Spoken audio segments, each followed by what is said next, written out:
Victoria's Parliamentary Budget Officer has slammed the Andrews government for failing to use the independent service for election costings. In a report tabled in Parliament, Anthony Close accuses the state's treasurer of a disconnect from comments he made 7 years ago, wanting the PBO to level the playing field. It's perhaps the final post-mortem on the election which returned Daniel Andrews a third time.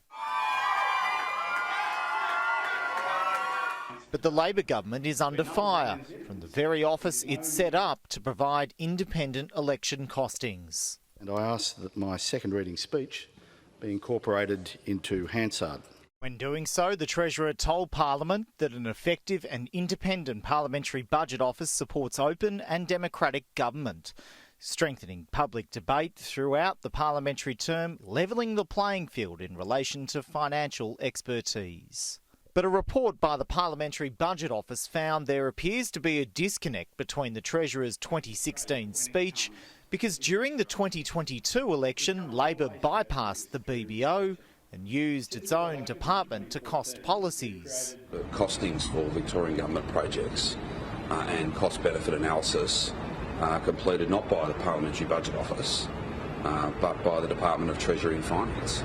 But the report found the Department of Treasury and Finance's parallel election costing service creates a pathway for the incumbent political party to leverage the advantage of the department's ownership of the budget. And it concluded the PBO should be the sole provider of election costing services. All other major parties, including the Greens and Coalition, use the PBO, the Liberals famously spruiking they did. This will be the first time a major party has had its election costings run by the Parliamentary Budget Office and assured by the Parliamentary Budget Office. It's, in my view, a major step forward for democracy. Before forgetting how much spending it calculated. David, can I just ask how much the total is for your election spend? How much does it add up to? I can't give you the top figure, but I can get that for you. Actually, add it all together in a moment. The report also hits out at the timing of which information comes to the Parliamentary Budget Office, criticising Treasury for not being cooperative. And with many voters electing to vote early, the PBO also suggests that Victoria's major parties release their election costings well before, 2 days out from a state poll.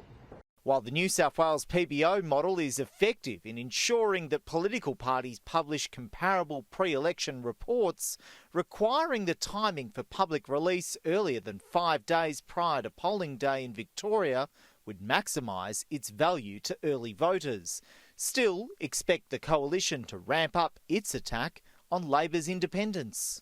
The Labor Party in government didn't want to work fully and willingly with the Parliamentary Budget Office, which is an independent officer who is there to cost policies and advise the Victorian people on the full impacts of election commitments. Simon Love, Sky News, Melbourne.